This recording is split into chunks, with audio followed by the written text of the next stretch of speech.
ఇప్పుడు ఫీమేల్స్లో వల్లనే పిల్లలు రావట్లే అని కాన్సెప్ట్ ఉంది. కానీ మేల్స్లో కూడా సెమెన్ ఇష్యూస్ చాలా ఉంటుందని చాలా మందికి తెలియదు. సో ఈ మేల్ ఇన్ఫర్టిలిటీ రావడానికి రీజన్స్ ఏంటి? So basically because first and foremost thing is మన diet. Okay, what kind of diet we are, what is our upbringing, what is our lifestyle, దానిపైన మేల్ ఫ్యాక్టర్స్ డిపెండ్ అవుతుంది. So the other important factor is age. ఇప్పుడు మనమేం అనుకుంటాం, age is an important reason only for females, కానీ అట్లాంటి లేదు. ఇప్పుడు ఫీమేల్స్కి ఎలాంటి రిప్రొడక్టివ్ లైఫ్ ఫిక్స్డ్ ఉంటుంది కదా, వాళ్ళకి మెనోపోజ్ అని వస్తుంది when their reproductive life ends.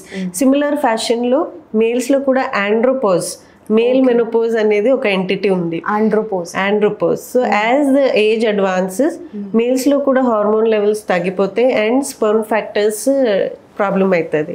So అప్పుడు వాళ్ళకి ఇన్ఫర్టిలిటీ ఇష్యూస్ తెలుస్తుంది.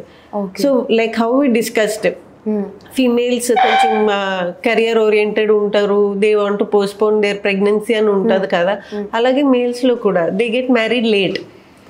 వాళ్ళు కెరియర్లో సెటిల్ అవుతున్నారు, they want to build enough corpus and then get married అని ఉంటుంది కదా. So that is the time when they lose their precious time to conceive also. So మేల్స్లో కూడా ఏజ్ ఒక చాలా ఇంపార్టెంట్ విషయం. So age related sperm parameters deteriorate అవుతుంది, hormone changes అవుతుంది. Thirdly even their sexual performance may get affected.